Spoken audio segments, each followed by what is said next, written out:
Hello everyone, welcome to ResLife class for RAs, DAs, and ARDs. We are coming to you online this week. We're very sad that we can't be with you in person, but we're really excited to still be able to connect in a different kind of setting this week. I'm very excited to introduce you to my friend and someone who has become very important to me over the last year, Dr. Gerald Wright.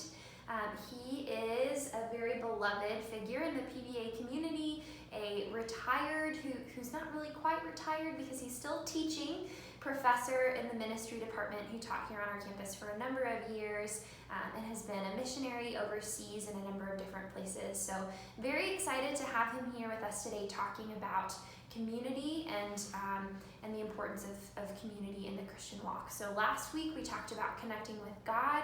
This week we're talking about connecting with others, and next week we'll be talking about connecting with yourself, with our own selves in the Christian community. So Dr. Wright, I'm going to hand it over to you. Can you kind of tell us a little bit about yourself and why the PBA community has been important to you, and maybe why you're passionate about Christian community? Well, first of all, Kelsey, thanks for the opportunity, for the invitation. I love being here, and I love what you're doing. ResLife to me is such an important part of PBA's impact on students. You know, I've always valued community and pastored several churches, and several of those churches were churches that were very communal in nature. One was in a dairy farming community in South Louisiana, and rural communities tend to be a little more communal anyway. And fortunately for me, it was a church where they were happy for me to see my role as pastoring and caring for a community and not just a congregation. And they were very embracing of that as well. So we felt that anyone who was anywhere in our community was a part of our responsibility to care for them, whether they were our members or not, whether they knew Jesus or not, whether they liked us or not. And it was fun to see people who maybe the first time I would show up at their door would be like, look, I just want you to know I don't have any interest in your church and you're not welcome here. And then to be at a place, you know, maybe a year or two or sometimes 3 years later where I was sitting at their table drinking coffee with them. So I believe in community, and I've been on a quest in my life, I think, to experience more and more authentic community. And so churches like that one helped me in that process. You know, living in Africa and certainly living in the Middle East kind of helped me with that. And and I think in the Middle East more than anywhere, I felt like I really was able to experience something of what authentic community looked like, and probably could have had that experience in Africa if I had been ready. Maybe I wasn't at that point. But by the time, much later in my life, that we were living in the Middle East, I felt like Arab culture understands some things about community that are hard for us to get here in the States. For one reason, it's a very corporate, sort of collective identity culture, not nearly as individualistic as we are here in the States. A couple of experiences really stand out in my mind. I remember being up in northern Iraq, not far from the Turkish border, not far from Sinjar, which was in the news a couple of years back. And just wandering around the neighborhood, trying to explore and get a sense of the vibe of that culture. And a group of Bedouin were spreading Arab carpets out in a vacant lot, and people were beginning to show up, and so they saw me coming down the street, and they were like calling me over, and so I went over and met them. They had one of the most beautiful greetings. They would greet one another with the words, Allah khair, Allah khair. God is good. And I just thought, wow, what a greeting, that's wonderful.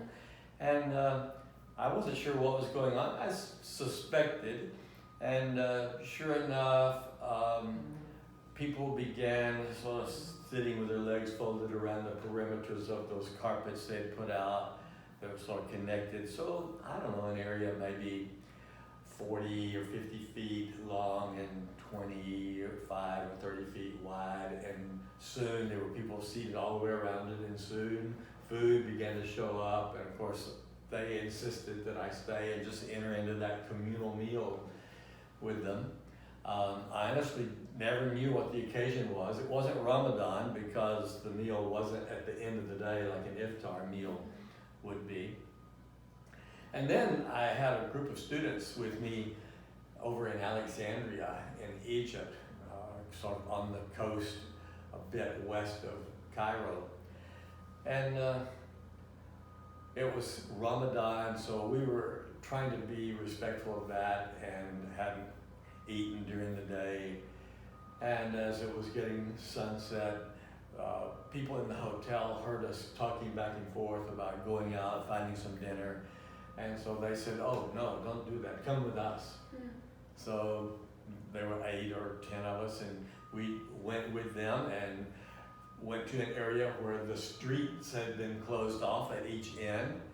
And there was a line of tables joined just table to table to table right down the middle of the street.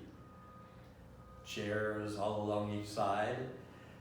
And the backstory of that was that there was a very successful builder and property developer from Alexandria who was sort of the patron of that community. He cared for that community. And as would be the case in a patronage society, he felt like it was his responsibility. So every evening throughout the month of Ramadan, he would prepare and serve, or have prepared and would serve an iftar meal.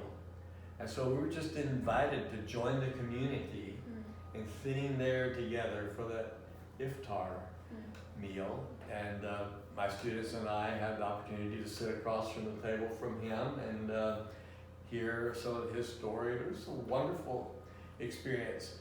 And those experiences like that, you know, having students in Jordan and walking through a neighborhood that we'd never been in before and being invited into people's homes to have coffee or juice and fruit and nuts, if not a complete meal.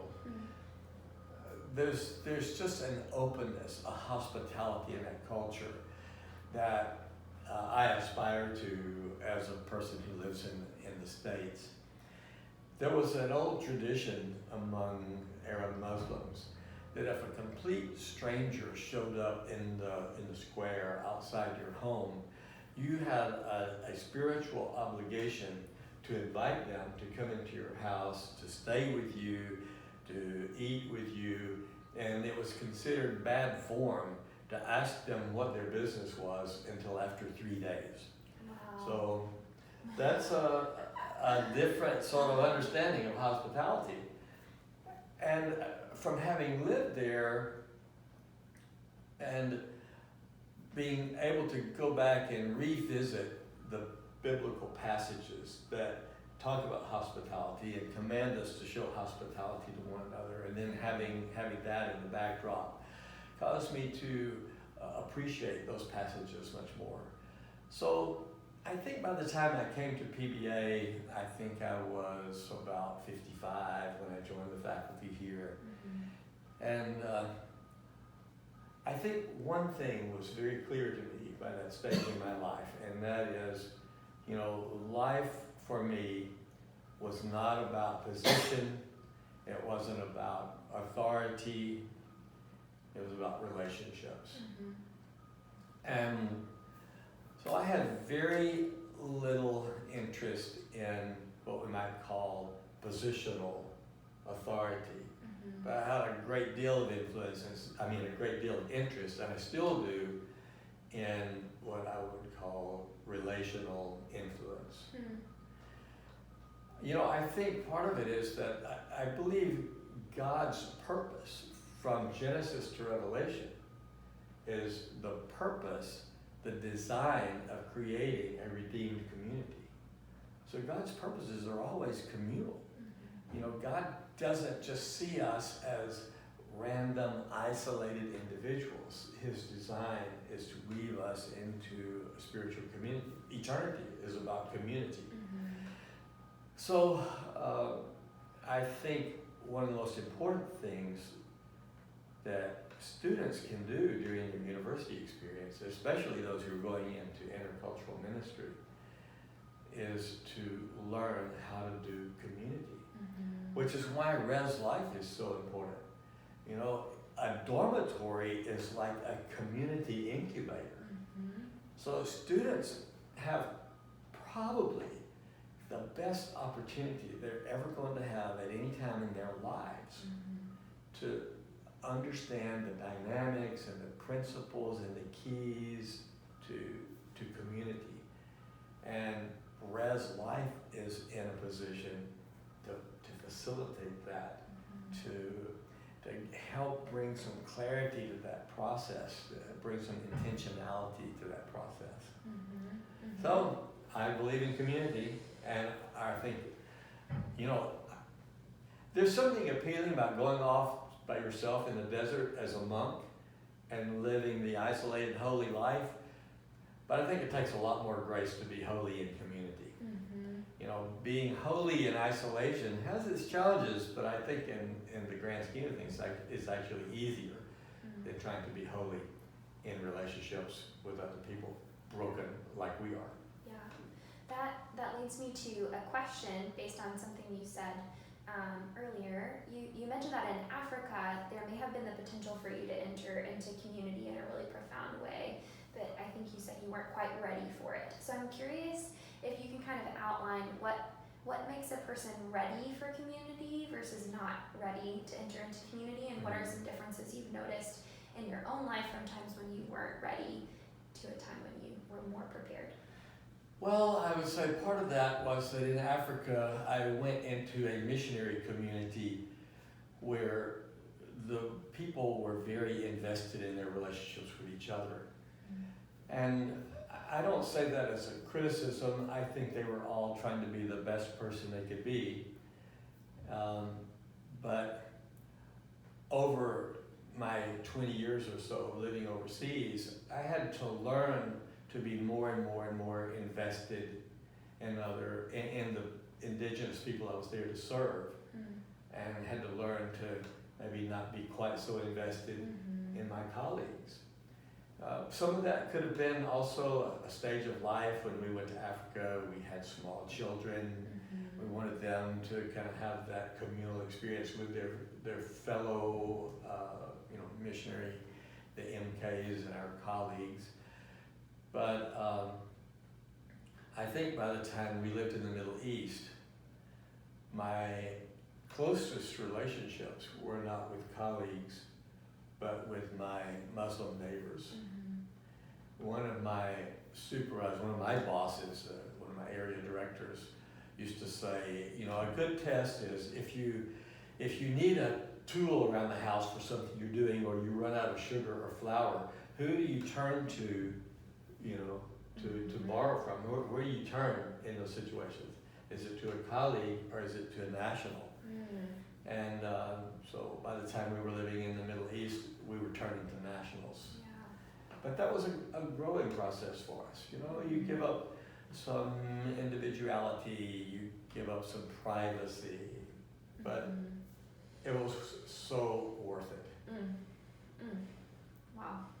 And I'm noticing in that kind of a sense of reciprocity. It's not just, I'm here to serve you because I'm better than you or somehow above you. It's a very mutual relationship and mutual way of thinking about ministry. Absolutely. Everything in Middle Eastern culture is reciprocal. And there's you have to learn some lessons about how that works. You can't over-reciprocate, because that's like saying, oh, what you did was so small, let me show you how that really works. It's shaming. You can't under-reciprocate, because then the person's like, oh, so you thought what I did was trash. So learning to calibrate those things and learning to move into relationships incrementally just understanding that it takes time to build trust. It takes time to build community. You know, our culture is it's a microwave culture. Like, we want things to happen right now, and so when we meet somebody we like, we want to just dive in and have this deep, intimate relationship as if we've been lifelong friends.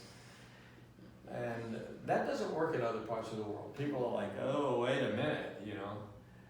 And so you have to learn to be patient and to build those relationships. And I think probably there's something we could learn about all of this from them, that we often get disappointed in relationships because we jump in so fast, we bring so many expectations, and then the people we have that relationship with disappoint us. And that happens in romantic relationships. It happens in just friendships.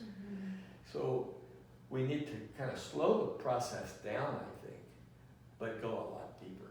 Yeah. Well, Dr. Wright, you've given us so much to think about and continue talking about. Thank you for your time. We, again, wish we could have been with you in person, but are really glad that we're able to use technology to still connect with one another, which is very on theme for us today in some way. If I could, Kelsey, let me just close with one thought. Yeah, please do. And that is, you know, as RAs, I would just go to bed every night and wake up every morning trying to think about, you know, how can I enhance the potential of my residents to experience authentic community? What can I do to deepen community? What kind of community building tools can I give them? How can I make the most of this wonderful opportunity that we have in this campus life? Yep, that is an excellent charge, and one that we will carry with us. I'm sure one you already do. You probably already No, but go to bed. I think you said it in a way that felt much more eloquent. I am always grateful for that. So I will give you the social distancing haircut. And that'll be it for today. But thank you so much for your time. We really appreciate your continued presence on our campus and relational influence in our community. Thank you very much.